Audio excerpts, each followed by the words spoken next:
All right, let's call the July 16th, 2019 meeting of the special budget review agenda to order at 5 p.m. Open the machine for roll call, please. At 112. All of it.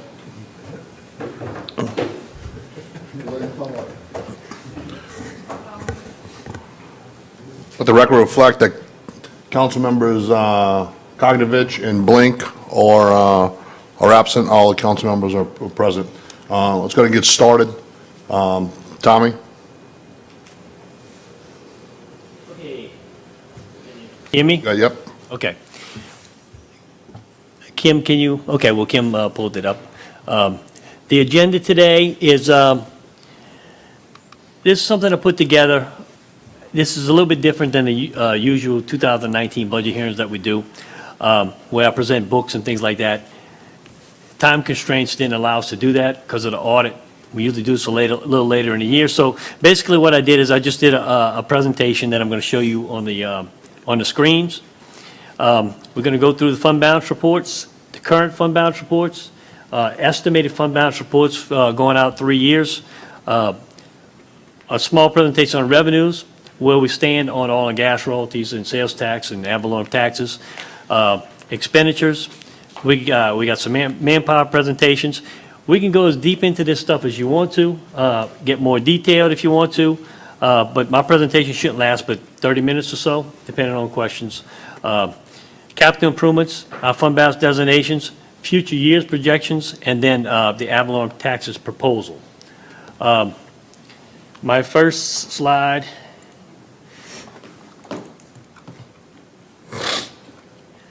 I'm going to show you a chart of our fund balances. This is our general fund, total fund balances from 2010 to 2019. Just wanted to give you an overview to start off, to kind of show where we were and where we are now. In 2010, 2011, we're roughly $80 million in fund balances, general fund balances. Now, we're below $30 million. I think it's around $26 million, which is the current fund balance where we stand today. Now, the 2018 financial statements are complete. The rollover is just about complete, and I'm going to give you a preliminary number of what the rollover is for 2018. And I'm also going to request that we, at this council meeting, that we introduce an ordinance to move those rollover funds back to the fund balances where we had to balance the budget in 2019. But I'll get to that after. So I just kind of wanted to give you an overview of where we are, where we were, and where we are now in fund balances. We're to the point now where we're using fund balances to balance the budget, and there's not a whole lot of those balances left.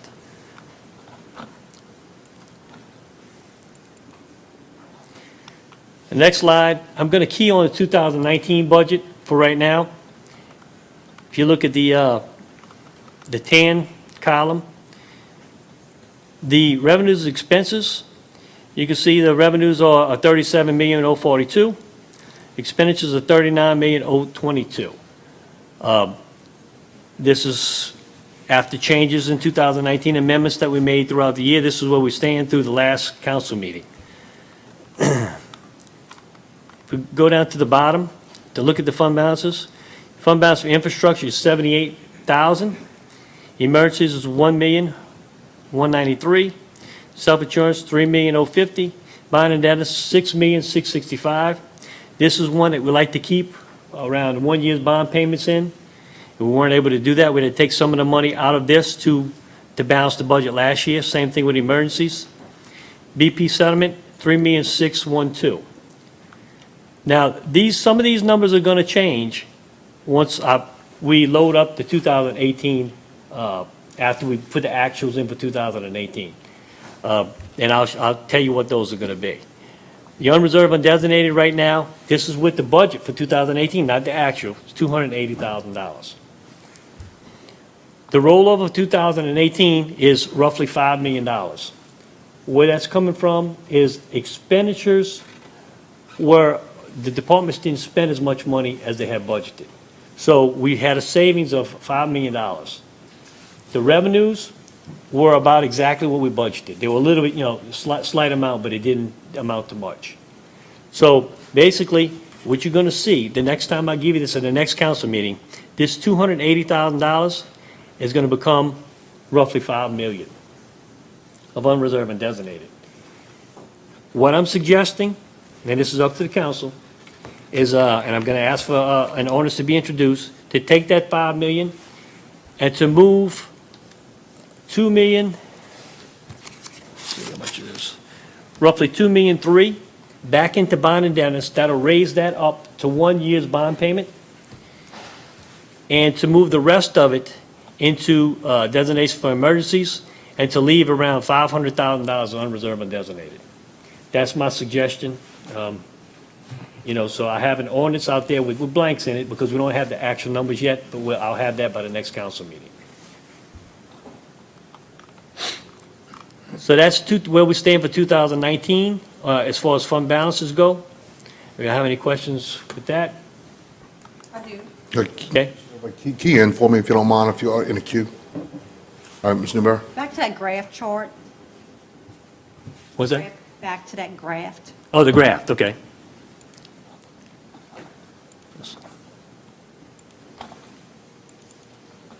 Okay, So you say in 2018 is complete, is that correct? yes, but, what's that? But this, on this chart, doesn't have the actual numbers in there, because I'm saying it's still preliminary numbers, and they didn't want to put those numbers in there yet. But I guess my question is, so now we're at half of 2019, so by the time we complete, is that going to be a little bit higher? Does that give? 2019 will be higher, it's going to go up, That's a right? good thing. Your total, it's a good thing, yes, because that means we saved money in 2018, and, that allowed us to have a $5 million surplus, basically. Not surplus, but expenditures. We didn't spend as much as we budgeted, basically. That's the way it works. So that gives us a rollover. So what happens is, in 2018, when we put the 2000 actual numbers in, then that affects the beginning balance for 2019, and it raises that number up. Just double check. But it's a good thing, because we took about $5 million out to balance, out of fund balances to balance the budget when we did the 2019 budget. So we basically just asking you to put the money right back where it came from. Anyone else for that particular agenda item? Fund balance reports? All right, with none, Tommy? Okay? All right, we're going to go through revenues right now. This is going to be a 2019 review. Let me know if these things need to be blown up anymore, or what. This is just a 2019 general fund only revenue chart to show where your revenues are coming from, basically. Your oil royalties, oil and gas royalties is $6.4 million. That's 17% of your budget. Sales tax, $6.4 million. That's another 17.28% of your budget. State 10% royalties, $5.9 million at 16%. So you can see, and in settlements is 13%, and that's mostly the BP settlement, the $5 million that we're receiving this year. So you can see, there are some other revenues, but the biggest part of this is oil and gas royalties, sales taxes, and 10% royalties. So- Tommy, on that, one question, that tax, the sales use tax, that includes the fire department? The 6.4 million? No, this is just general fund. Just fire department's in its own fund. So the fire department should have 6.4 as well? Right, that's correct. Most of the stuff I'm going to show you is the general fund, because this is the fund that pretty much operates the whole budget. Everything, when we have expenses that come out of, that we use, usually comes out of the general fund. Now, they do have other funds, other funds, road maintenance, public health, solid waste. Those funds have expenses and they have revenues. Some of those funds do not have enough money to operate. Road maintenance, public health, 911, and boat harbors. General fund has to supplement those funds because they don't have enough money to operate. But I'll kind of get into that a little bit later. I just kind of want to show you this chart, so you can see where most of the money is coming from. What revenue sources the funds are coming from. Y'all stop me if you have any questions or anything like that. I saw that $5 million in settlements. That's including the BP monies, which you Yes, sir. listed that as? That's the BP. It's no concursus proceedings settlements? No. Now, I'm hoping that we do receive some of that. Last year, we had, it was about $1.6 million, I think it was, in the budget last year, and we only received $300,000. So there's some of that we should be receiving, but I have no clue when we'll receive it. I mean, you can ask legal maybe, but, if it's gonna be this year, next year, I'm not sure. At this time. That's why it's not included in the budget. This chart, now, I did this chart a little while back, so you see the current oil prices from July 2nd. Got the oil price from today, and it's around $64 a barrel. So it's not a whole lot different than what I have here. What I put here is the first 5 months. We've only received 5 months of collections from oil and gas at this point. If you put the budget in for each one of those months, if I break the budget down by months, with $732,000 short in oil and gas royalties at, through this time period. Even though the oil price, $64 a barrel, and we budgeted $57 a barrel, you see it's all production. I mean, it is a production issue, and that's our problem right now. Even though the price keeps going up, we're not producing anymore, so our checks don't go up. So when are we going to change the language that we put out to the public? Because, historically, when we were sustained on a certain amount of production, you could actually take that number, the price per barrel, and kind of use that as a guide. Now we can't. So are you guys going to come up with another methodology to be able to articulate exactly where we're at? Because, like you just said, at $64 a barrel, it doesn't mean anything, because we're not producing nearly half as much as what we used to produce. Correct. So it might as well be $30 a barrel. Well, I get these numbers from Scott Elston. Yeah. I don't come up with these budget numbers, and he takes the production into consideration. So, I know, but the number that the public hears and the number that we hear from y'all is always the price per barrel, Right. which that number is totally irrelevant now, unless it's $120 a barrel. right. You're correct. Yeah. I mean, like I'm saying, I could tell you it's $100 a barrel, but if we're not collecting, if the checks we get don't reflect that, it's all has to do with production. All right. So, but when we do this, when we do set these numbers up, it's not just price. It's got to do with production also. Like I said, Scott Elston, that's something he takes into consideration when he does this. Now, it's hard for him to estimate exactly what we're going to receive. I mean, he really doesn't know with the checks, if the production is going to go down, if it's going to go up, when he does these things. So that's why we do a review. We look at the review. We review it each month to see what's going on. And at this point, I wouldn't suggest that we change this yet, because we're only looking at 5 months of activity. And if you look at the next row, at the 10% royalties, I only received, we didn't receive the last quarter yet, so I was able to get the numbers for April and May. This check is due right now. We're ahead by $471 in the 10% royalties. And this is kind of the same thing that happened in 2018. We were behind in the actual parish royalties, but the 10% royalties, we were ahead. So it kind of evened out, and I think we were off by maybe $50,000. All right, Dr. Go. So the difference between the two kind of nets out, and that's why I'm saying I think we'd be jumping the gun to try to adjust this at this point. Dr. Go. Tommy, go up. Okay? Yeah. Where it says Hill Court, Yes, sir. what does that number mean? What this number reflects is how much, if we take all the companies, Hillcorp pays us 86% of the royalties we receive. So I'll show you a chart with the production later, and you can see Hillcorp is most of that. So if our checks, and I put the amount of the checks for Hillcorp, you can see that's how much it is compared to the total of each month. It's most of it. If you look at the check for Hillcorp is $322,000 for April and May. Well, the total amount was $381,000. Mr. Russo? Just following along what Bo was saying about the price doesn't really mean anything to us. We used to use a figure of a price meant X amount of dollars of revenue to the parish general fund. Can calculate a new figure, like $1 equals 300,000, or $1 equals $500,000? We do that, and the way that is basically just based on an average of the amount, but it's just, it doesn't really work at this point, because like I said, the production is down so much. When I try to do that now, it's hard to make it work.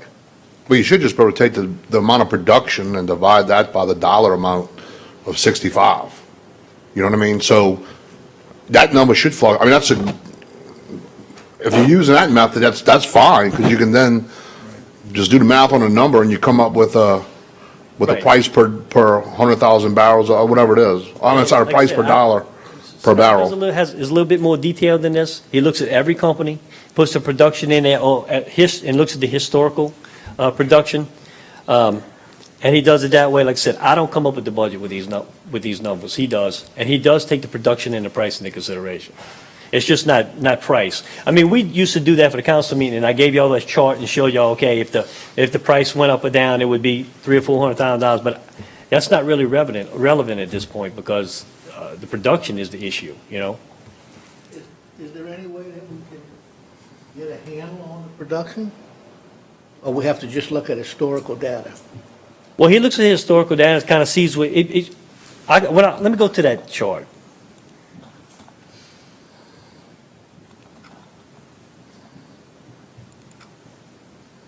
Now, this one is for oil.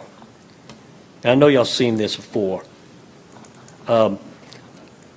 If you look at the blue is Hillcore. The other colors are the other companies, which are smaller companies. You can see when the price was high, the black line is the price. When the price was high, $100 a barrel, production was way up. As the price fell, well, it took a long time for the production to fall with the price. But you can see the production started to fall off when the price stayed low, for over a year or 2 years. Well, the production's down now. The price is going back up, but the production is still down. I mean, will this go back up? I mean, Scott Nelson's feeling it probably won't.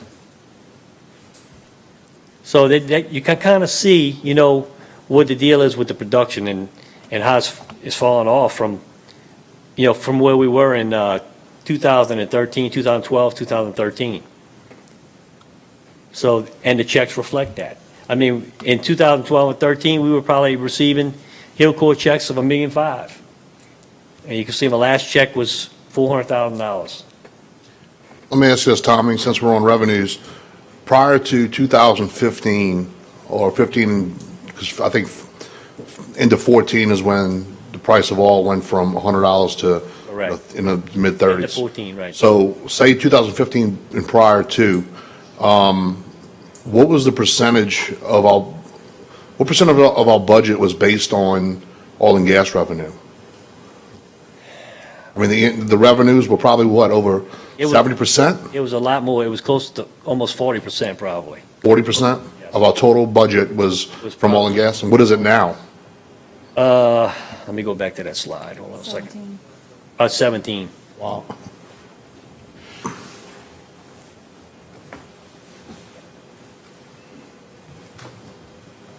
Yeah, you can see about 17%.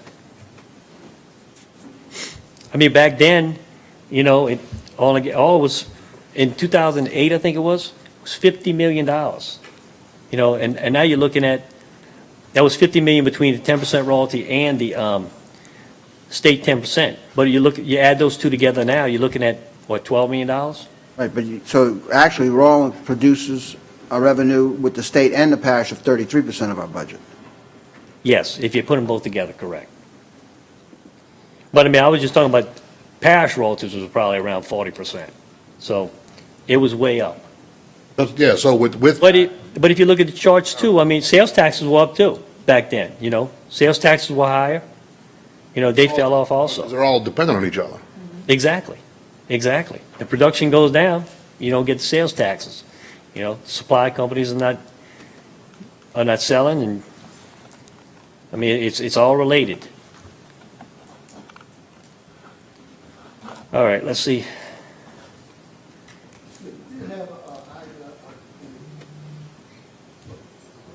budget items that relate to the production, like the taxes and ad valorem on the oil companies, as to how much money that would add to the budget? The oil was 40%, that's inclusive, or it's not inclusive of the taxation on the revenues from assessments of the oil companies? I mean, I don't have that out. No, I'm saying, but that's not part of that 40% back then, right? Budget-wise. No, that was just all that was your, All that's predicated on the oil industry itself. that's right. That was oil and gas royalties that the parish So received. really, we had more than that depending on the oil company, other than more than 40% at one time. Well, I I mean, mean, if you look at the global picture of it. exactly. If you look at the other revenue sources also, correct. I mean, property taxes, sales taxes, they're all, were all associated with that. Thank you, Tom. Well, let me show you now. This is just a little chart on the oil and gas. This only goes back to 2016. But the chart goes back to 2005. It kind of shows back then, we were around $30 million in 2005. It went up to $50 million. 2011, 12, 13, and before it started to drop off, it was around $40 million. Now you can see where it's at. 2019 budget was it's around $12 million.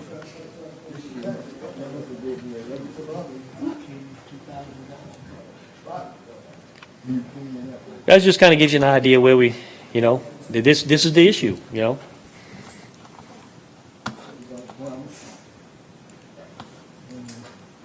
This chart shows you ad valorem taxes. Where we were, 2013, 14, and it kind of dropped off, 2018, 19, but not quite as much as everything else did, because this goes by whatever the assessment is. Assessment roll went down some, so did the taxes. Now, this is tax revenues just to the parish, just to us, based on that 15.15 mils. Sales tax collections, you can see, kind of looks like the oil and gas chart almost. It went spiked way up. This had to do with hurricanes too. That's a good point to prove John's point. I mean, it's all interrelated. It is. Every one of them. So sales tax is down to right over $6 million at this point. If you look at the little chart below, can y'all see that all right? I mean, I can blow it up a little bit. This shows the 4.5% that's received by the parish is broken up. 1% to the parish government, 1% to the firefighting fund, and 2.5% to the school board. The other 4% is from the state. It's for the state, which adds up to 9.5%.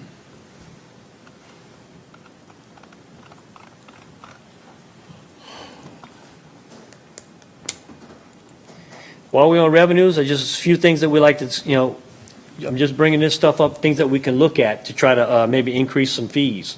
I know we talked about this before, and legal's been working on some things also to try to look at these things. Occupation license fees, alcohol beverage fees. These are small things, but every little bit counts. Moratorium on that.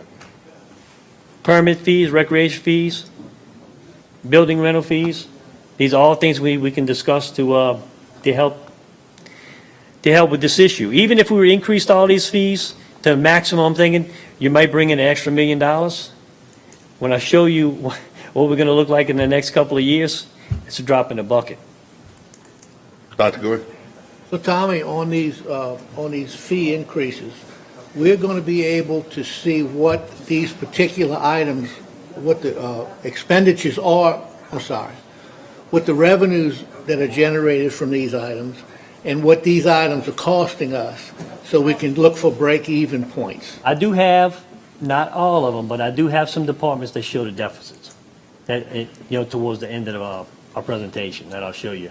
Not all of them, because it's hard to do that, because you got some departments that don't have any revenues. I mean, you have some departments that, it's a service type thing, it has no revenues at all. It's funded by the the general ad valorem tax, is funded by the oil and gas royalties.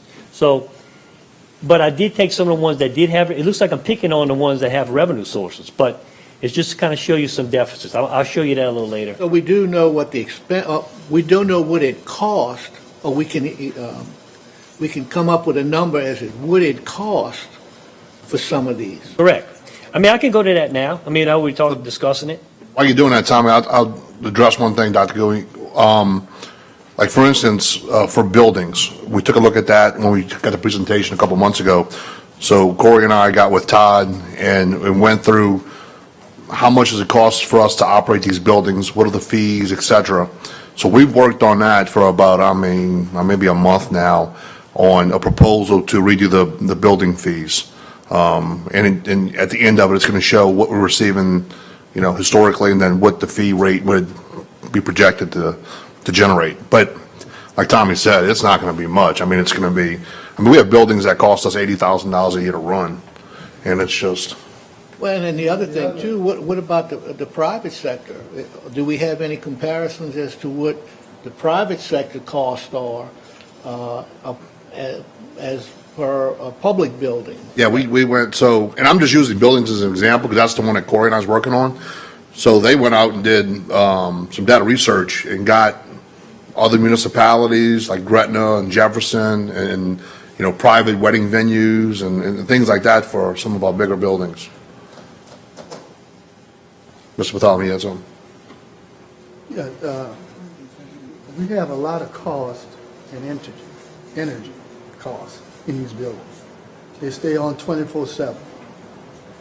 All right? So that's one thing, we need to try to get something that we can operate when we use it, not when we're not being used. Because those big chill, air conditioning and chill system or whatever they have, those things going 24/7, round the clock. And that's very expensive. Very expensive. It adds up over the course of a year budget, when you look at that, compared to when it's used and when it's not being used. There's a lot of cost in that. So if we can do something when we repair or fix it, where we can control it, when the custodian leave that afternoon, nothing going in, turn it off. If nobody uses it, turn it off. Or we can have section of it controlled by manually controlled section of the building. All the whole building is not used all the time. And the utilities are very expensive. That's just a point of information. So we're discussing the deficits. Like I said, I did put some of these on here. These are some of the larger ones. But, these things are not meant to break even. Some of these things are like buildings. You look at $3.2 million it costs to operate the buildings department. And they bring in, $41,000 is for fees, to rent the buildings. But this is all buildings. This is not just buildings that we rent out. So it's kind of hard to see that, but at least you can see, some of these things that we should be raising some of these fees. Tommy, do we have buildings that are sitting there unoccupied? I'm sure we do have some that That are costing us. are costing us money, for just. That was one of the reasons, Dr. Gouy, why the previous council, a couple of us on it, had ordinances to relocate folks. Like, for instance, where recreation's at, and I think there's one individual, Ms. Fran Martinez, who works in a building, which is a World War II era building, that we're trying to consolidate folks to get out, and people are still working in it. And, we need to just get out of a lot of these old buildings where the AC's leaking out, and we can't do anything with it. We can't rent it. We can't do anything with it. So shut everything off, like John said, the energy and.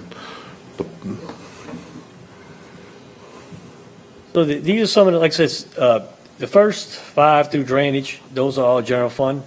If you look at road maintenance, there's a whole fund for road maintenance, signs, bridges. The whole fund is, expenses is $3.2 million. The revenues is $1.7 million. So the general fund has to transfer $1.4 million to that fund so it can continue to operate. Same thing with public health, 911. Now firefighting, you can see the expenses, $7.2 million. and the revenues are 7 million. Last year was the first year we actually had to transfer $1 million to firefighting, which should be operating on its own. But it didn't have enough funds, and we cut it back as much as we could. We put the EMS program in there. Ambulance is in that, correct. Applied from the budget. I mean, that's because the deficit is when we put the EMS in there. It wasn't the budget, the revenue for the fire department causing the problem. If you look at the, That's right, over that. if you look at the ambulance department right below there, I'm gonna show you the expenses for ambulance is 2,000,008. Revenues, budgeted revenues are 1,000,001. Now, we are collecting a lot more money this year than we did last year. We already collected over $500,000. Last year, I think we collected just around, right over 300,000. So this year, the collections are much better. But will we hit that revenue mark of 1,000,001? I mean, I can't tell you that. We should be a lot closer, though. And the last one is the Boat Harbor and Shipyard Fund. Transfer from the general fund of $344,000. This is an enterprise fund, and this fund should operate on its own. It should operate more like a business. Should at least break even. And it doesn't. It's something we have to transfer funds to every year. That kind of gives you an idea of different department deficits. Now, there's a lot of other departments that out there that don't have, like I said, they don't have revenue sources, and they're not on this list. So it looks like I'm picking on these departments, but these are ones that actually have revenue sources, and, we can do something about some of these. We can raise some of these fees. Any questions with this one?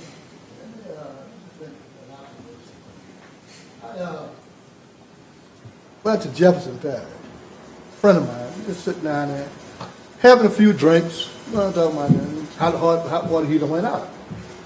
So I said, "Baby, go right down Home Depot." He said, "Oh, you can't do that. You gotta go get a premium, and they will charge you for that to replace that hot water heater." That's anything that you replace in Jefferson, you have to get a premium, and it's a fee for that premium. I never heard of that. I mean, that's what they do. So you're saying we don't do that? No, we don't. Who's that? I beg your pardon? Who's not doing that? What you mean, who's not doing it? Next question. The council's not doing it. I mean, the parish is not doing it. Jefferson is doing it, the parish is doing it. So if you want it done, I guess we have to put it in the ordinance and put it on the books. So go with it. It depends on the legislative body to implement those things. I know there is a plan, and it's been out there before, to raise the fees, the permit fees.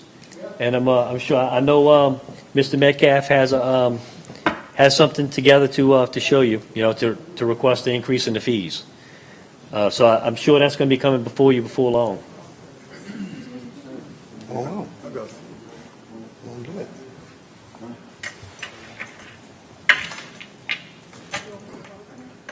Yeah. Yes, on the buildings, as far as the rental on the buildings, I hope you really look at, man, you keep raising these prices on the buildings are for the people. Maybe you do have to subsidize it a little bit, but it's for the people, for each one of you guys who have districts, people need to have rental spaces, but you keep raising the rent, most people can't afford it. Most people can't afford it, man. You really need to look at this, man. You're doing something, and I just gotta say it like it is. The poor people, you can't rent to have a function, but it's supposed to be a public building. I just hope you consider that when you're thinking about raising the fees on those buildings.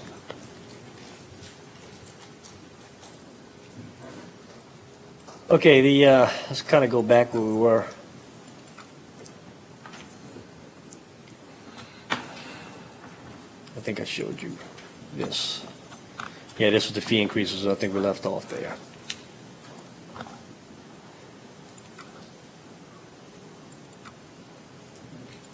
All right, we're going to go to expenditures.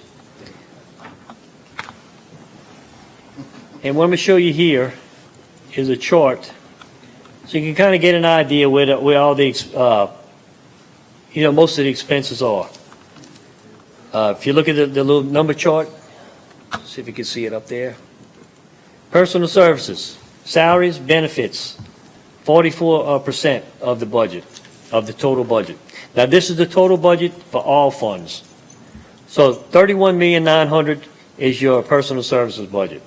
Next on the list is bond transfers, which is what we pay for the bonds, $8.7 million. There's all the old bonds, there's coastal bonds, and the courthouse bonds. That's 12% of your budget. Contracts, water and sewer. Water by itself is over $5 million. That's 9%. Capital outlay, which is where we should be purchasing new vehicles, new equipment, things like that, is $3 million for every fund of this parish. That's 4%. Utilities is 4%. And you can go on down the line and look at them. But just to show, where do the funds, where the expenses? The expenses are in salaries and benefits. That's because we're a service-oriented organization. That's what we do. We provide services. So, most of your money is going to go into paying for employees. Now, we're talking about that. I'm going to go straight to a chart we have in manpower, so you can kind of see where we were and where we are now. This is a position summary. Now, the numbers might be off a little bit from what's on my chart because this is probably more up to date. But you can look. In 2010, we had 806 employees. Now, this includes public officials. This is judges, DA, all of their employees. With 806. Now we're at 546. And how much is the public officials? 73. 73 of the 546 is public officials. And let me ask you those 2010 employee numbers included the port at the time? Yes. Yes, that was Yeah. all So positions. that's one reason for the drop, because they're still being paid as public employees, they're just in another category. Right, we don't have them in our, I don't think that was that many. Probably, I think around 40 employees. 40, that's a pretty good number. It's one of the biggest numbers on the chart. There's a change almost, huh?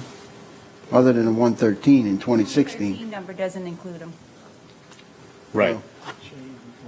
The changes. So you can see here again, in 2015, when we went in 2014, 2015, 113 employees decreased. And the reason this decreased, this wasn't a layoff. I mean, we did have a layoff, but it wasn't this many employees. It was because we put the hiring freeze on. And as employees retired, as they quit, as they were terminated, they just weren't replaced. So we got 446 employees. I just wanted to give you that idea, and we'll go back to the expenses.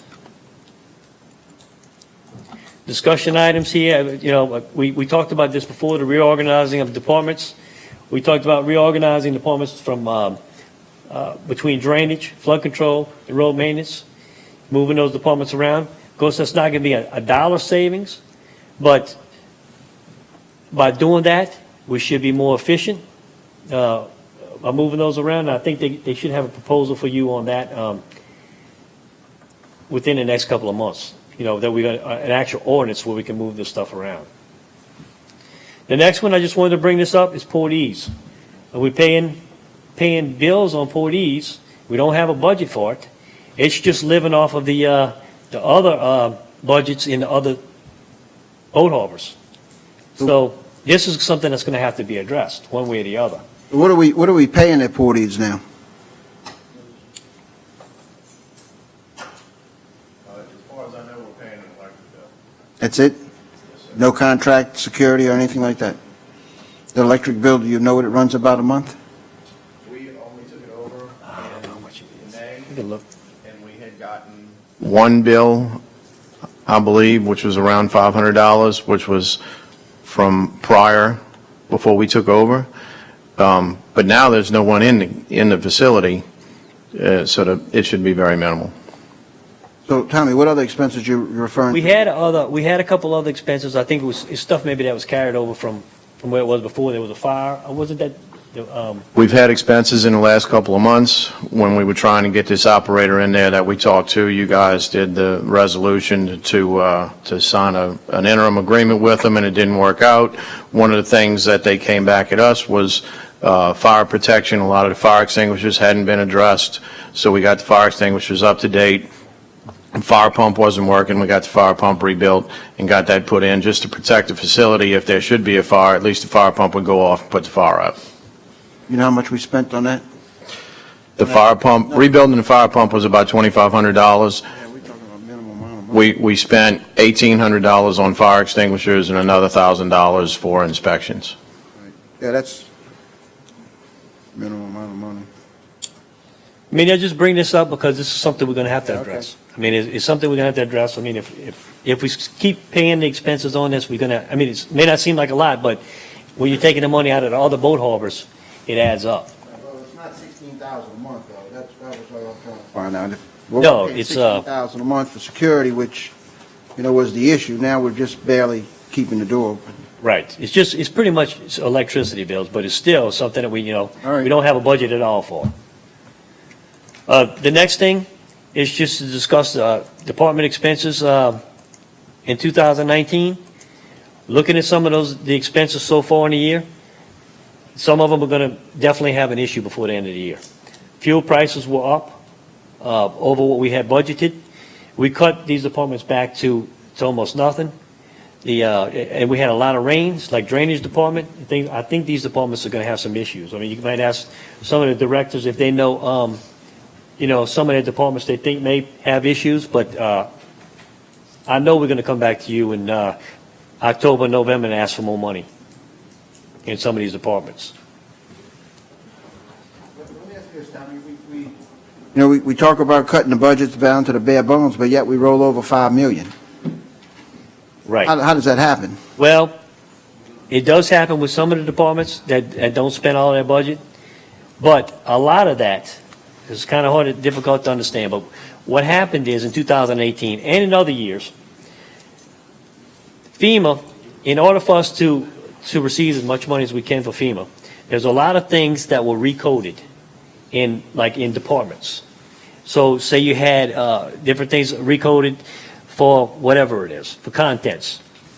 They recoded stuff to expenses in FEMA and changed it to a FEMA budget. So what happened is you had in 2018, even though the money wasn't spent in 2018, we had to take the expense out of that budget for 2018 and put it to a FEMA expense. When we did that, that freed up money in some of these departments. So if I showed you, okay, like in 2018, well, it looks like a department saved $200,000. Well, some of this recoding, it might have been up to $100,000. So they really didn't save that much. What happened, we would have a negative expense in those budgets, and that would make it look like it's a lot better than it is. So for how long are we going to continue to be doing this shuffle with the FEMA money? Because it's going to be one day where you have no money coming from FEMA. Oh, it's coming. It's coming. And These things are all closing out. I think this one had a lot to do with the contents PW, which is something that just really got into in the last couple of years. So that's going to come to an end. Rennie, are we making any progress on closing out these PWs so we can get a real feel for what it costs this government to run? Yeah, I know the parish president's been working with AllSouth to come up with some numbers on that, and so we can get some more clarity. So what I'm saying is, it's a $5 million rollover, but close to $1.8 million was these reclassifications. So you really had more of a $3 million rollover. Now, a lot of departments did do well. I mean, they didn't spend all their budget. And you'll see that when we do the 2020 budget.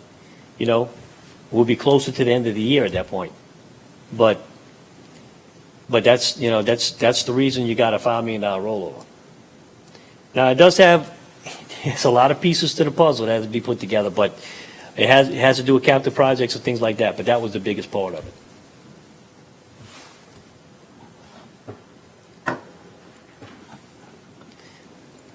Okay, the next thing, we'll go back to manpower. I don't know how much y'all want to look into manpower. I showed you the position summary. There's 43 vacancies. Do y'all want to see the list? It's sent to y'all. Yeah, this is the vacancies we have right now.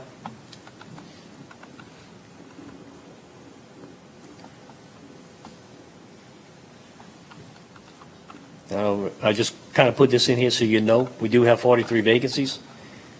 It's already in the budget? They're already in the budget, and depending on how long these have been vacant, that it will be a savings. Each one of these departments will have some money left over, but they won't have as much money left over as they did in the past years. And the reason is, when we changed the way that we did the evaluations, and we put it in where everyone gets their merit increase at the beginning of the year, we don't have that savings like we did before, because we'd always put in 3% for merit increases. But before, the employees didn't get their merit increases till the anniversary date. So if you as employees, the anniversary date's November, December, well, you didn't get that raise the whole year long. So that was a savings your department had. Well, now everyone's getting the merit increase at the beginning of the year in 2019, and so you're not going to have that savings at all. So the department's going to be a lot closer on the budgets for their personal services. They will have the savings on the vacancies, but they won't have that savings on that merit increase. That was always like a little cushion that we had before, and that we don't have anymore. So what we'll do, this is something we'll look at probably September or so, and we can do an adjustment on some of these departments to put this money back into the budget for vacancies. It'll probably be needed for the hurricane overtime, though. Well, yes. So she was saying that the hurricane overtime, that's something we're going to have to address, and that's something I'm going to talk to you about at the end with the Hurricane Barry.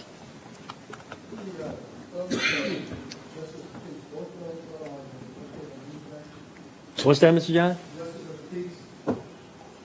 Justice of the peace. Oh, That's the two lease, on the lease bank? I don't know. You have any idea which ones that is? Well, I'm asking because Mr. Herbert Williams just passed. He's included in his position. And also they have one, the way now where nobody lives at, or Strick or somewhere around there. She's going to look and see which ones those are. I'm not sure. Nobody live down there.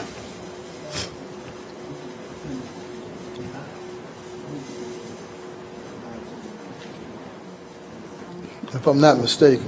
Yeah, we don't have, I mean, I could show you the list of justice of the peace. And you But I know that, and, but the one further down where it used to be in Ostricker, used to have a justice of the peace down that way. Right. But since nobody lives in that area, I want to know what the procedure would be just to eliminate that particular position altogether.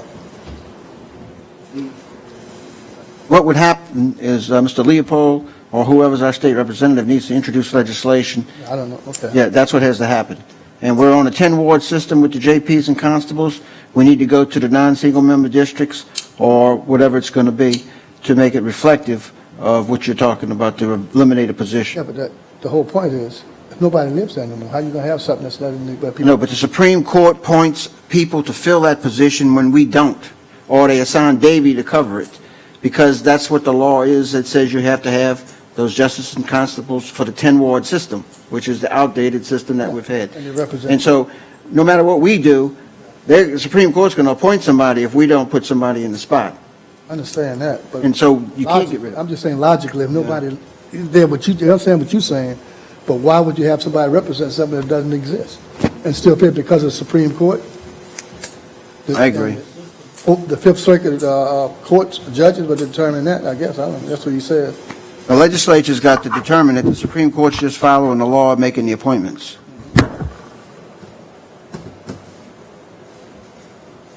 Okay, the next thing I have, this is just a chart kind of showing you what you saw already.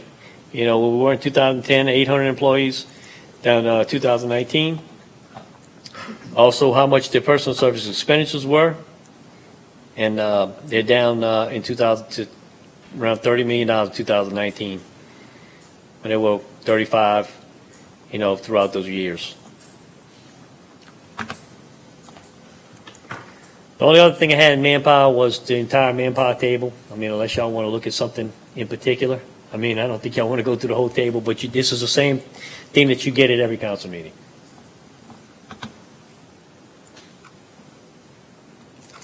All right, capital improvements. We did a little, a small report to kind of give you an idea of general fund funded capital improvements.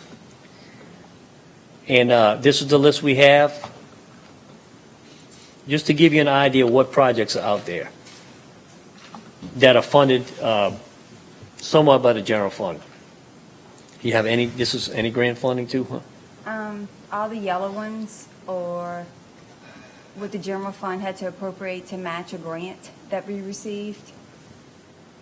The orange is for the DA building where he contributed. It's great. Going now. It's all, I can't get it quick. Just bend it. I had it. that's good. Okay. The orange is for the DA building where he contributed toward his building, so that can only be used for that. And the blue is for the Boothville Community Center. That was the case, the settlement that we got for that building. So those funds can only be used for that building. So after what we have expensed and encumbered for this year, you only have 5.7 remaining, and most of that is for the Boothville Community Center. So you really have no more general fund projects.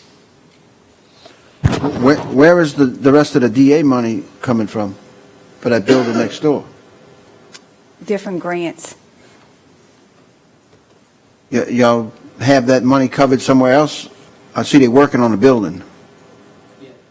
Where's it coming from? The remaining funds are coming from the CDBG funds that, which were approved for the complex, the Belle Chase complex.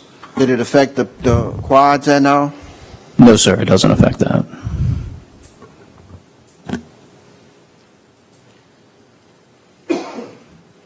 I have any other questions on capital projects? We have Mr. Dugas here. I mean, if you had any particular questions, but this is just a summary of the projects. I didn't want to show you all of the capital projects report. Again, y'all receive that at every council meeting. If you have any questions on it, please ask. The only other question, we have some that have been completed that are still on the books, and it might have a minor amount of money in there. Right. Can we do an orders to clean that up and transfer that money back and close that project out? If you send us a list of which ones, Well, Mr. Dugas would have to send you a list of what's closed out. We do that from time to time. We do that from time to time to close those, the small amounts, right. That, Yeah, but I mean, I pick up yeah. So, Mr. We can do Dugas, that. if you could do that, that would help. Yes, sir. Only other report I have there is, like I said, the large fund balance capital improvement report. Unless somebody wants me to go to that, I'll just move on. The next thing is fund balance designations. This is a detail of all the detail of the fund balances which you see on the summary page. I'm not going to go through every one of them. I can if you'd like me to. The main one that I want to show you is the BP fund. Kind of go through this and show you where the funds went from BP. As we know, the total settlement was for $45 million, minus the legal fees was $6.4 million. You can look at 2017, we had revenues, our revenues of $25 million. That's how much we were supposed to collect minus the legal fees in 2007. But we didn't receive $10 million of that money because there was an ongoing issue with the fees, how much the fees were. So the $10 million was put in a trust and we didn't receive it in 2017. We also were required to, we had to take out $5 million to cover oil and gas royalties and sales taxes that we were short in 2017.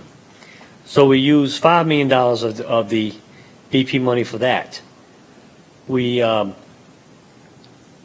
taken out $9 million for the Belle Chase water treatment plant, but in order for us to cover the oil and gas shortage, we had to put back $6.3 million. You can see that there. So in the end, in 2017, we had a balance of $847,000. In 2018, let's disregard the $2.7 million that was in and out. The 2018 revenues, $5 million. The transfer to the general fund that was required to help balance the budget, $5.5 million. We received in 2018, $11 million instead of the $10 million. So this was basically an advance payment of $1 million. But if you'll see in 2020 and 21, we're not going to receive $5 million. We're going to receive $4.5 million in each one of those years, instead of the $5 million that we've been receiving in each year.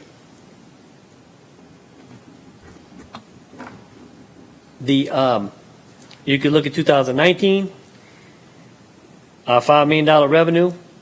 We transferred $4.2 million back to the general fund to help balance the budget, and the $240,000 that we did just recently for the Coast Guard inspection on the ferry. Right now, our balance is $3,612,000.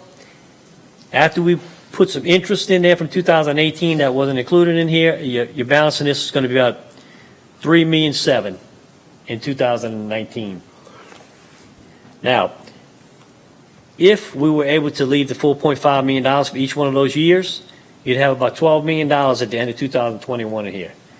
But going the way we are right now, we're going to have to put this money back into our budget to help balance the budget. There's no way we can operate without it. And where we are right now. Any questions with this one?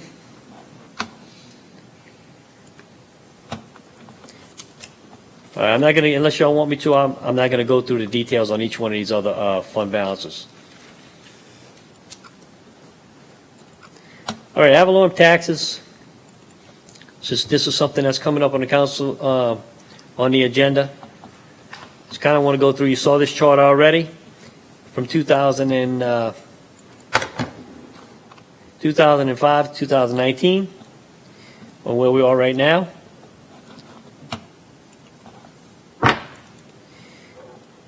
This next spreadsheet shows the 2000, this is from 2018 because I don't have the actual numbers for 2019 yet from the tax roll for 2019, but this is the assessed value for 2018, and this shows the levy taxes for each taxing body. It makes it a little bit smaller. I guess y'all can see that. The levy taxes 1515. The maximum millage that we could have received for 2018 was 1677. You look at each taxing body, 5.06 mills for the medical center, sheriff's department 17.65, school board 27.02, which is at the max, and assessor 1.8, gives you a total of 65.96 mills total for each taxing body. You look at the percentages of the total. Plaquemines Parish government receives 22%, 22.97% of the total millages. The school board is 40.96%, sheriff's department 26.76%, and the medical center 7.67%, assessors 1.64%. Just wanted to put this in there to show you how the property taxes are divided up.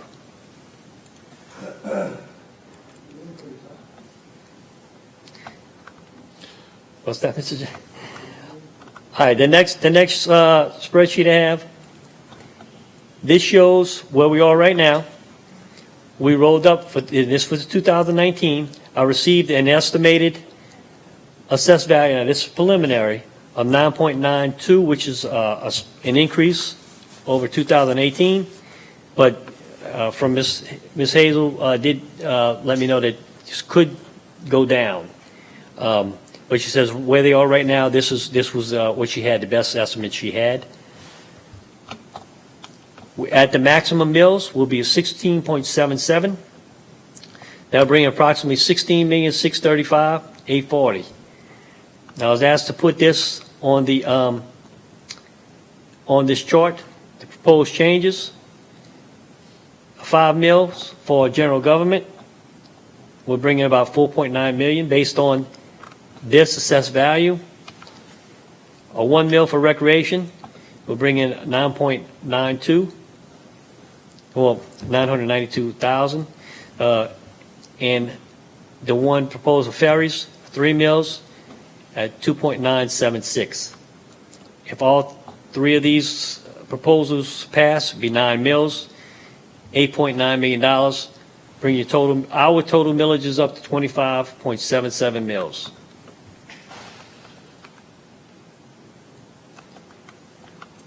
Any questions on this one? 25.77. 25, the total increase was 9 mills, and would be 8.9 million. I look at one of the millages for the ferry, for instance. It'll raise 2.9 million. That's less than what we need to make it balanced, though, correct? Yes, it was over 3 million was the, I mean, I can go back to that if you want to No, look. I know, you don't need to go back. I'm just trying to rationalize, we go past a millage, but it still won't cover the deficit. But you have revenues too from the, what are the revenues on the ferry? Todd, you know? About 400,000, How much? about 400. So it'd be 3.4, maybe 3.3? No, Let me, tell him. let me go back to it so we can, I don't want to give you false information. Using the money that we're losing with the revenues. All right, the ferries expenses 3.8, revenues 407,000, deficit's 3.3. That's my point.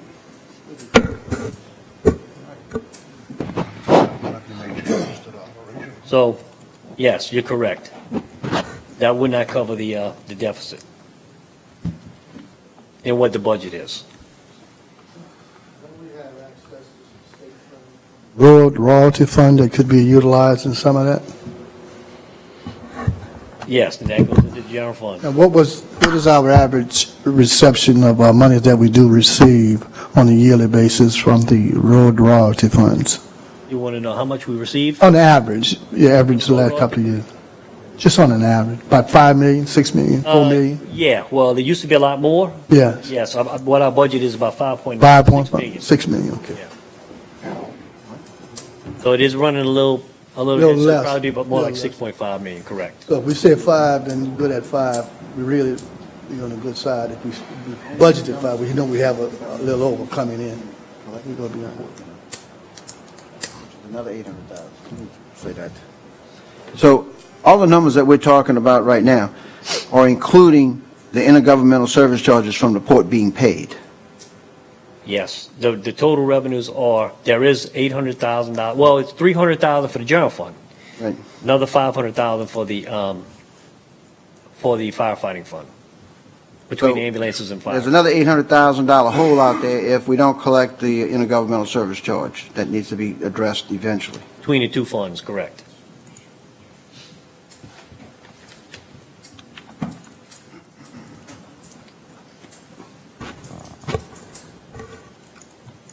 All right, I want to go back to where I started off.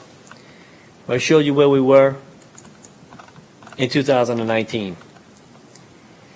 If you look at the revenues and expenses, now, this is leaving expenses, basically. I rounded these numbers off, but leaving expenses basically the same as what they were in 2018. With inflation, I mean, I don't know if this is possible, to leave the departments and keep giving the same services that we are right now. But I just left them as they are. Also taking the revenues and rounding that up a little bit because we did receive a few more dollars than there was one revenue that it was a little bit higher. So I made it $37,250. Even with that, we're looking at 2020, when we try to do the proposed budget, a deficit of 1.775 just for the general fund. Then we would be required to transfer another $3.7 million to those other funds that I mentioned: road maintenance, public health, solid waste, and not solid waste, 911 and boat harbors. So if you take that, you go down and you look at your fund balances. This is what our fund balance will look like: $7.2 million in the hole. I mean, Now- just to be really clear, because I mean, I think this is the most important slide. Yes, sir. Roll back up real quick. Okay. I mean, so we're elected for a 4-year term. Keep going. And I don't want to just make this, simplify it, but this is all term right here, right? 19, 20, 21, and 22. So I just want to make it clear that this council's 4-year term. And if everything you have that's projected across that lateral line, those are all if we stay where we're at, right? We stay where we at, Okay. right. Now, Sorry for cutting you off. Go ahead. and I didn't do it because of your term, but I did it because to show how how BP is going to come into play with this. Okay, but it's good too, yeah. So if you go down and you look at your fund balances, if we, in 2020, if we take the BP funds and put them where they belong, the $5 million, and put it to the BP designation, don't put it back into unreserved and designated, don't use those funds, we'll be $7.2 million in the red and unreserved and designated, which is something you can't have. So that's why I'm telling you that there's no way that we could put the BP money where we had decided to put it, in its own designation. And if you bring that out to 2022, you can see that's $17 million in the red for unreserved and designated. Now, of course, you have a BP, fund balance of $12 million. Even if you take that $12 million and bring it down, you're still, short $5 million. So what does that mean? That means we either need to increase revenue some kind of way, or we're going to have to cut expenses. I showed you the expenses, where the total expenses were. There's hardly any money left in operating, so if you cut any more money out of operating out of these departments, you just will shut down the departments. So we'll be looking at having to cut departments completely, eliminate departments. There's no other way I can see that we can get out of this. The reason why I pointed out that this is the 4-year term is because those 4 line items, that's what we have control of. Correct. So basically, you either need to cut these expenses or you need to raise the revenue some type of way. My biggest concern is what I'll show you next. I mean, that is a big concern, there's no doubt about it. But even a bigger concern to me is our cash. This is a flow chart from 2019. I'm gonna make it bigger, yeah. That a little bit better. Okay, there you go. A little bit. You can see where we started off as cash. Now, when I'm talking about cash, this is cash in our general fund pooled account. This is where we pay all the bills. This is where we pay the payroll comes out of. Everything's paid out of this, except for things for capital projects that have special funds. Also, there's money in bond indebtedness and money in BP. That money is in separate bank accounts. But this is what is our operating account. This is what we use to pay all the bills. If you look at July, we're around $15 million right now. Now, most of this money is invested in LAMP, and I take the money out of LAMP when I need it, when I run short. If we keep going on the road we're going on, by December, we're going to be out of money. And I can't get down that low, and have to depend on that for payroll. Now, this is just taking the payroll, the insurance, and things like that, just stuff that I know that's going to come in. There's a lot of projects we got going on right now that's got to come out of this money also. So just the past couple of weeks, we had almost $3 million that I had to pay bills that I didn't anticipate. But it's stuff that's coming in, and I don't know when these invoices are coming in from invoices. So this is kind of where we are. So my suggestion is I don't think there's any way that we can keep this cash the way it is. I'm going to ask that the council, I know you're not going to like to do this, but that we go to the bond commission, ask them to approve a short-term loan against our ad valorem taxes we're going to receive in January. I mean, I can't see that, and that, this is not to mention the money we're spending on Hurricane Barry. I mean, I got some estimates that this could be over $1 million. We just don't have the cash to pay that. Now, even though that stuff is reimbursable, the way that works is we have to pay it. We have to pay the invoices, and then it's submitted to FEMA, and then we have to wait for our funds. This could be next year, it could be the year after, before we collect anything. But we have to pay these things now. So that's money that's got to come out of here. So I don't want to get to where we're getting towards the end of the year, and we can't make payroll. We can't pay the health insurance and and everything else that we have to pay. The bonds. Bonds come out of here. In August, the bonds that we pay for the courthouse and for coastal have to come out of this money. Our August payment is going to be $1 million. So it's $15 million seems like a lot, but when you're spending $4 to $5 million and you're only collecting, right over $1 million, $1.5 million, it goes down quick. So this is my concern. Every day I look at this, I watch this, and I'm having to hold invoices. I'm not able to pay these big invoices that come in on time. $6 million. Yes. Now, I told you we're going to do the rollover. We're going to move, and if we move some of the money from unreserved back to bond and debts, that means I'm going to have to take another $2 million out of here and put it to the bond and debtors account. So cash, to me, is our biggest issue right now. We got to have cash. And so, I mean, look, I've been trying to hold off and not having to do the loan thing. There's other bodies that do that and do it, governmental bodies. I think the sheriff does it. And it's something they have to do, just to be able to operate, through the end of the year. It was fine when we had a lot of oil money coming in, but that cash is not there. We had over $100 million at one point. I got a question. What the 911 costs us off the top, roughly? 911? Yeah. Well, I'm saying that the sheriff have his personnel in there as well, in that building. Why we just couldn't transfer that over to him and let him maintain the 911 altogether? I don't want nobody in there. The deficit in 911 is $468,000. I was just thinking maybe we could maybe the sheriff might want to agree to take it all over. Dr. Gouy? Two things, Tommy. Have we gone through the process, or can we go through the process of identifying essential services versus non-essential services? Is that something we're able to look at? Well, it's not something that It's subjective, I'm sure, in a lot of ways, but well, it depends on who you talk to. obviously.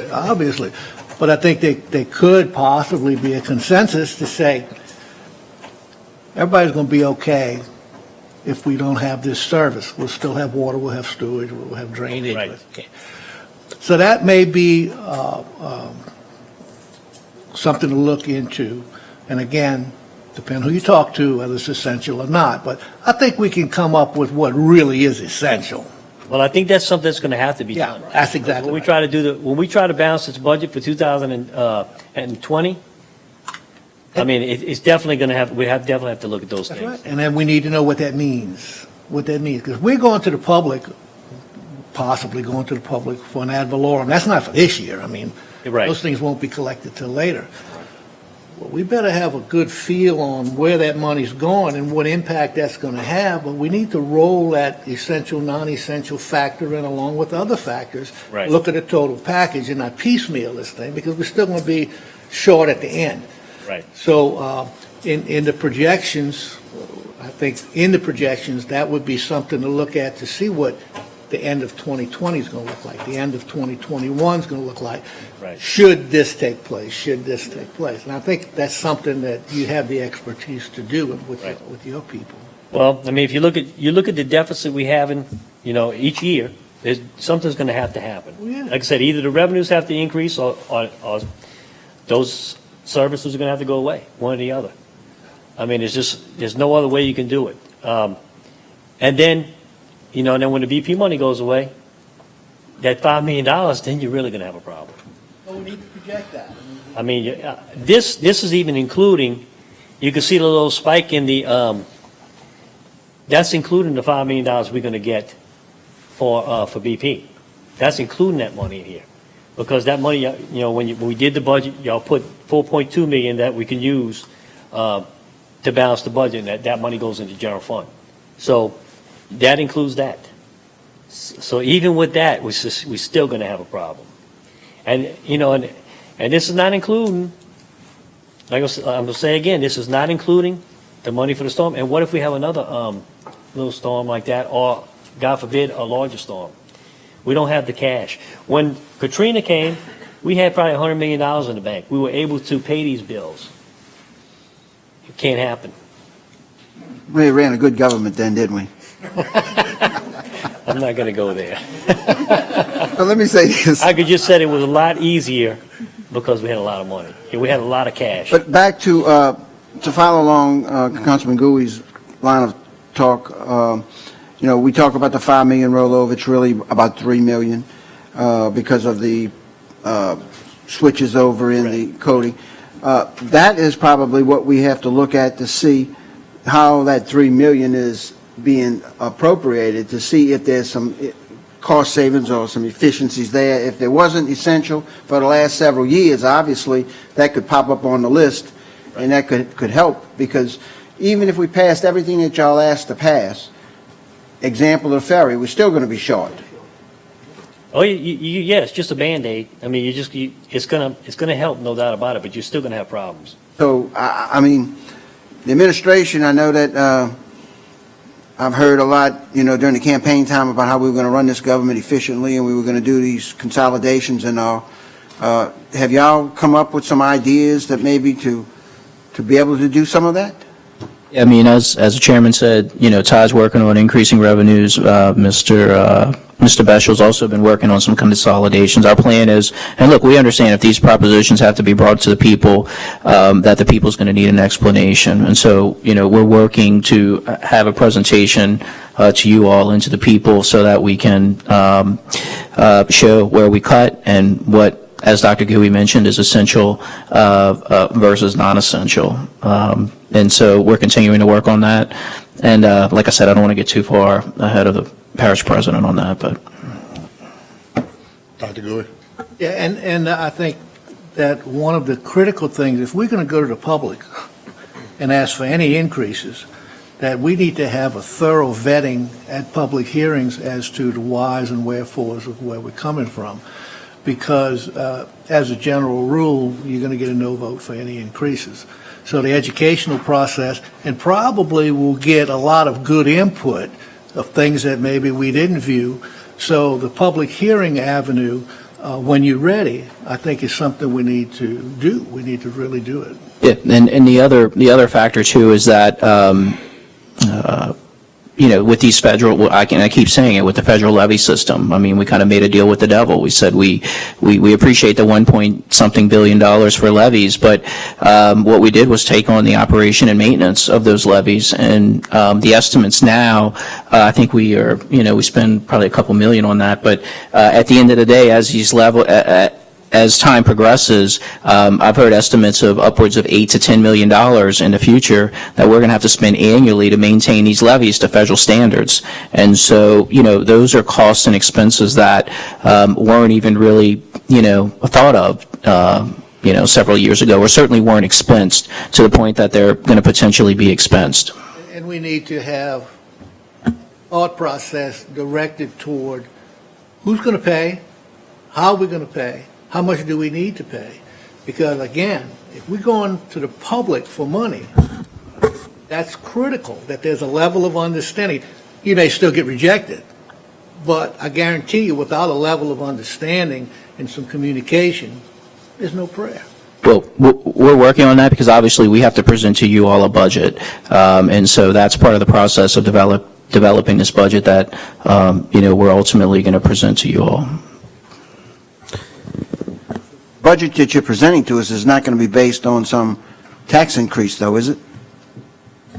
Well, no, obviously it won't be presented because the proposition, my understanding is the proposed proposition would not bring in revenues until the following year. But obviously the process of going through presenting you a budget for this year is going to have to take into consideration if the prop fails or if the prop passes.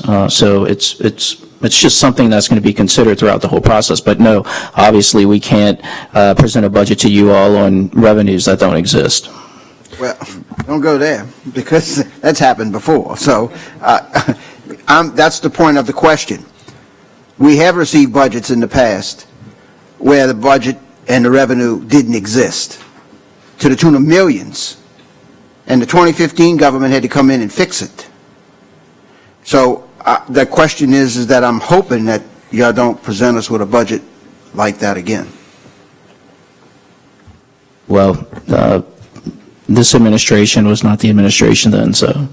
But all I can tell you is that our intention is to be transparent with everything, and at the end of the day, we have to present a budget to you all, and certainly to the public, to the extent that they need to understand, without additional revenues and without additional cost savings, that there are going to be some serious services that our constituents have relied on for many years that just won't be available. So this is a government-wide, this isn't just the administration, this is a government-wide decision that's going to have to be made. Yeah, you know, with that said, Rennie, and I appreciate that last comment, because I think it's incumbent upon this legislative body, who it's all duty to make the policy via ordinances, and you guys implement those policies that we make. A lot of it is fees, rates, et cetera, across the board. So, you know, I would just encourage all the council members to take a look at all of the deficits that we have, or holes that we have, where we have rates. I know, you know, Mr. Bartholomew mentioned the permit thing earlier. You know, take the initiative and look at those and increase them with discussion with the administration. You know, I know myself and Mr. Albro was doing that with buildings. I like to do it with some other things as well. Just don't have the time to do every one of them. But the buildings one is one that we're trying to do jointly. There's a bunch of them out there that we can increase. I mean, you know, permits is one of them. You know, ferries, whatever it may be. You know, we talked about the $3 million ferry issue. You know, and we have a difference of 400,000. Well, I think that can easily be made up if you maybe reduce hours or manpower or whatever else, and you make it where it's balanced. So, you know, it's all job as well, right? It's not just you guys, but we have to create the policy and have that implemented. And I thank you for that. I mean, as Todd mentioned earlier, you know, I think what we collected last year in ambulance fees, it was, I don't know, not even $500,000. We've already collected $500,000 this year. Less around 300. So we've already, if that projection continues, this administration has already, you know, raised $700,000 that we hadn't previously raised. Ms. Giles recently sent out to the boat slip harbors all the delinquencies and all that. We've gotten a good response on that. So the administration is trying to do things to increase collections. And so, you know, we're doing our part. And so, you know, but I appreciate your comments. Mr. Henry? Yes.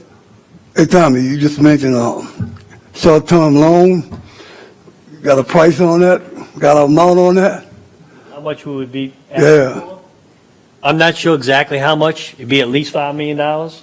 Now, and the way this would happen is, when we receive our tax money in January, we would pay that right back. But once we do this one time, it's probably something that's not going to go away. That's all I want to know. How we was going to pay it back, all right? Oh, yeah, we'll have to pay it back, you know, when we receive our tax money in January. But like I'm saying, once we start it, it's going to be, it's probably going to be something we have to do every year. And obviously legal supports Mr. Surpass in that, because if we don't, there are certain statutory things that we have to pay within certain time frames. And I can tell you now, if we're not able to pay those on time, there are going to be many lawsuits filed, and so that's just going to be increased cost, increased burden, and obviously we would like to keep those costs down as well. And thank you. Tommy, you have anything else? I think that's about it. Like I said, that was the last thing I had for was the cash, to discuss that with y'all. Like I said, I'm going to ask our bond attorneys to write up a resolution, and ask you to introduce it probably the next council meeting, and to vote on it the next council meeting. And if it passes, they'll be able to go to the bond commission in September, ask for approval. If that happens, then it will come back to you as an ordinance, and you would have to pass that so that we can go out, and they would help us go to banks to try to secure this loan.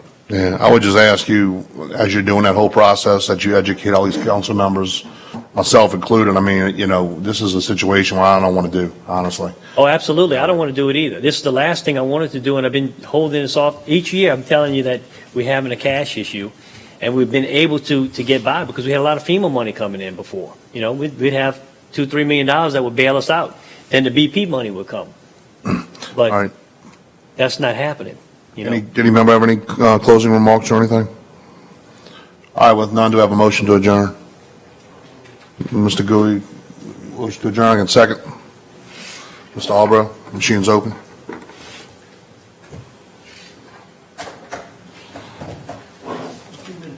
Councilmember Bartholomew?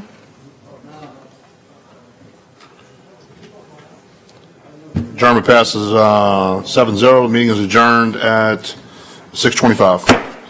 Just a couple more minutes, then we'll start the port.